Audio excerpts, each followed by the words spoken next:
Noite, bom dia ou boa tarde para quem estiver vendo a gravação dessa live. Estamos aqui mais uma vez para falar um pouquinho sobre feminino, sobre mitologia, sobre oráculo, claro, né? E a gente vai aqui mais uma vez acessar o oráculo da deusa, tá? É um baralho de 52 cartas que tem representações de várias divindades, né, relacionadas a mitos universais, né, de diversas culturas. E como eu tenho feito toda semana, todo domingo às 20 horas, a gente vem para cá para falar um pouquinho sobre esses assuntos todos, tá? Então, eu tô com um baralho aqui, eu vou embaralhar sem muita delonga, né? Falar boa noite pro pessoal que tá entrando aí, né? Renan, Rainha, Randall. E aí a gente vai saber quem é, né? Qual é a nossa deusa aí da semana.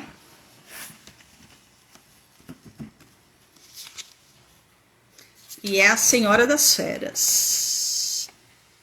Tá? Ela, mais assim, de que uma deusa relacionada a uma cultura, ela é uma representação arquetípica.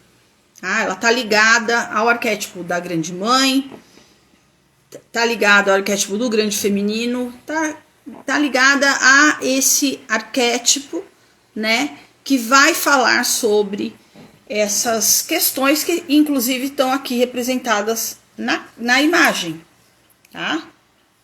Então, a Senhora das Feras, a gente vai achar uma relação, por exemplo, com a mulher selvagem da Clarissa Pinkola Estés, Mulheres Correm com os Lobos, né? Então, é uma deusa, vamos falar como deusa, tá? Mas é uma representação arquetípica, né? É uma representação mítica, imagética, uma imagem arquetípica, na verdade, dessa questão do feminino.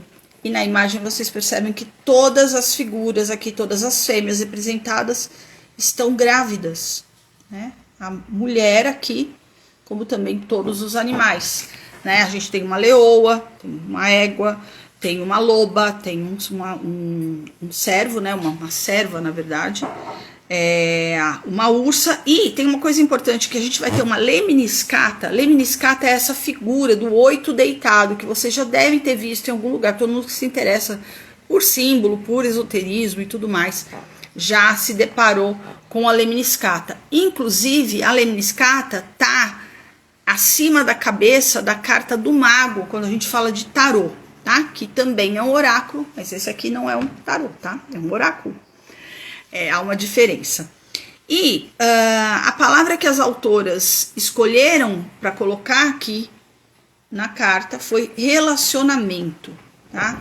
Que a gente pode também traduzir como o relacionar-se. Então é um tema que vai estar bastante ali, é interessante da gente colocar atenção durante essa semana, tá? E eu vou falar que, como eu tenho feito toda semana, como eu digo, não é um hábito meu ficar depois de tantos anos, né, desde 2003, lidando com esse baralho, né, com essas cartas, não é uma coisa que eu faço sempre, só que aqui na live tem dado certo, tem sido interessante dizer aqui, né, declamar a poesia, a oração prece, que abre cada uma das sessões das deusas aqui, tá, de cada uma das deusas. E aí eu vou ler para vocês a Senhora das Feras. O que eu quero é a união, de um jeito agradável e apropriado. Começo a dança com o outro, sabendo que ela me levará a todos os lugares que temo, a alguns lugares que amo e a muitos lugares que precisam de cura. Ouço com o coração e comunico-me de um lugar de autoconhecimento. Conscientemente me entrego e sei como me resgatar. Vejo-me refletida tão perfeitamente no outro que inicio minha jornada mais importante para buscar e exigir mais de que eu sou. Então aqui a gente vai ter essa prece, né, que tem tudo a ver com esse tema, né, todo o conteúdo dela está falando justamente dessa dança, desse jogo, né, entre o eu e o outro, né, entre a nossa existência e a existência do outro. Do outro é tudo que não é a gente, tá? Então, inclusive a gente pode falar do outro como o próprio mundo, os temas do mundo e tudo mais, né? No entanto, eu costumo não ficar na interpretação, né, nessa reflexão a respeito da carta da deusa, não ficar presa apenas o que as autoras dizem, né? Porque aqui tem algo muito interessante, porque a Senhora das Feras, ela é uma deusa, essa representação do divino feminino, que a gente vai encontrar já achados arqueológicos, relacionados com essa figura, já na Suméria, né? E até antes, a gente vai ter coisas ali pré-históricas que são representações de fêmeas grávidas, de mulheres grávidas, né? Infelizmente eu não tenho aqui, mas se a gente olha para a Suméria, a gente pode ver até mesmo a figura do que é chamada Proto-Cibele, né? Que é uma mulher bem opulenta, né? Com um ventre bem assim, latente, né? Seios grandes, mais ou menos como ela tá aqui, né? Porém, ela tá num trono e em cada um dos braços desse trono a gente vai ver um leão. Tá? Então, e ela tem uma coisa na cabeça que com certeza não vai nos remeter a própria Nossa Senhora no decorrer do tempo, tá? Tem uma ligação, se estou falando que é Proto-Cibele, é porque tem uma Cibele, né? Proto é antes. Então a gente vai também achar a relação dessa figura com a Cibele, que foi muito cultuada em Roma, né? E posteriormente a gente vai achar a mesma iconografia na figura de Nossa Senhora, de algumas representações de Nossa Senhora, tá? Bem,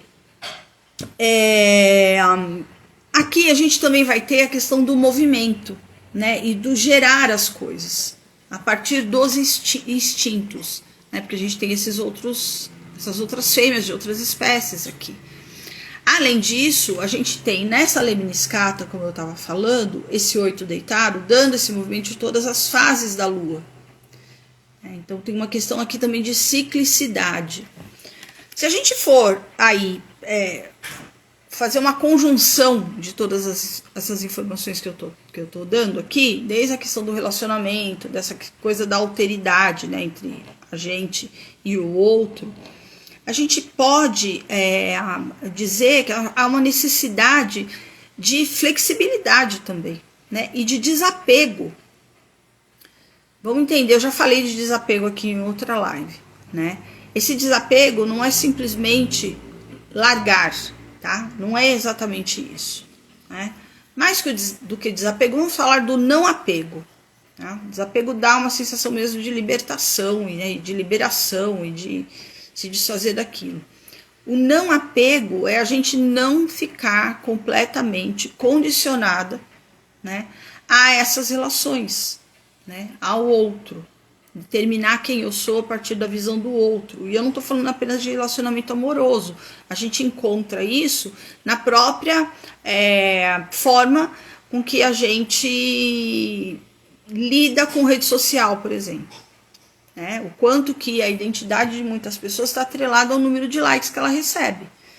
Fica quase uma coisa banal, mas não deveria ser tratado como banal, porque não é algo natural, vamos colocar para nós, né, como seres humanos. Então, o não apegar-se a esse tipo de relacionamento, a esse tipo de relação entre eu e o outro, também nos leva a pensar o quanto é necessário a gente cultivar a interdependência, tá?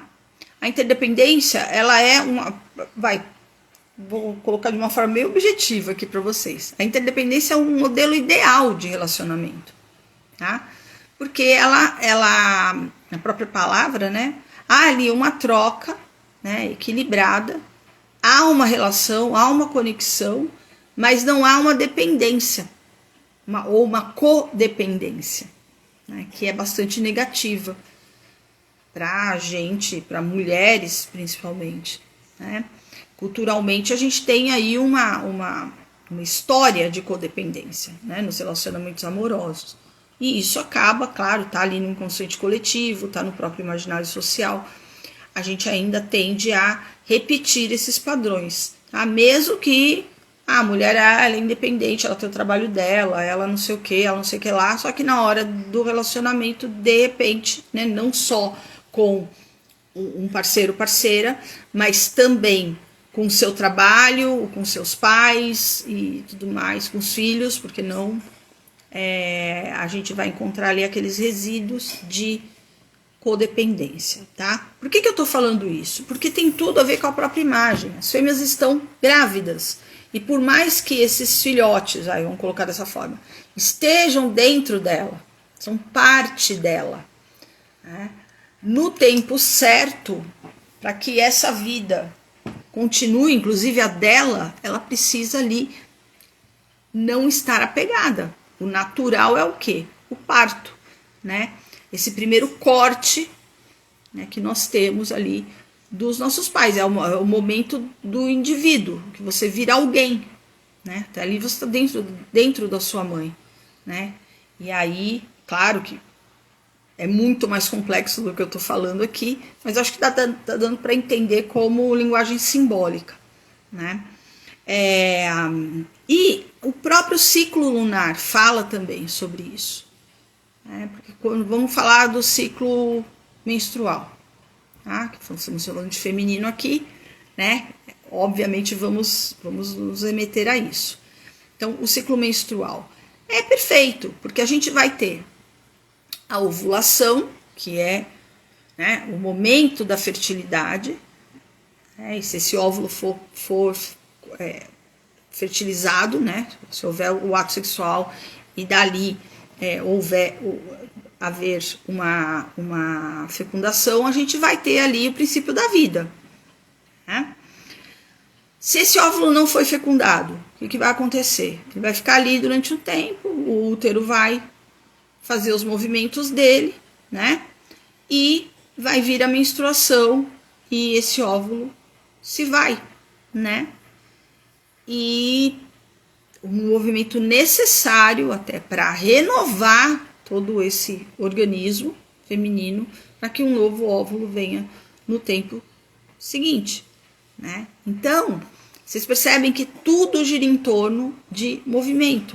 No caso aqui das fêmeas, da Senhora das Feras, e esse movimento lunar, e o fato delas estarem grávidas aqui, já dá esse jogo necessário que eu falei da interdependência. Nada mais é interdependente do que uma fêmea grávida, com seu filhote dentro do ventre, né?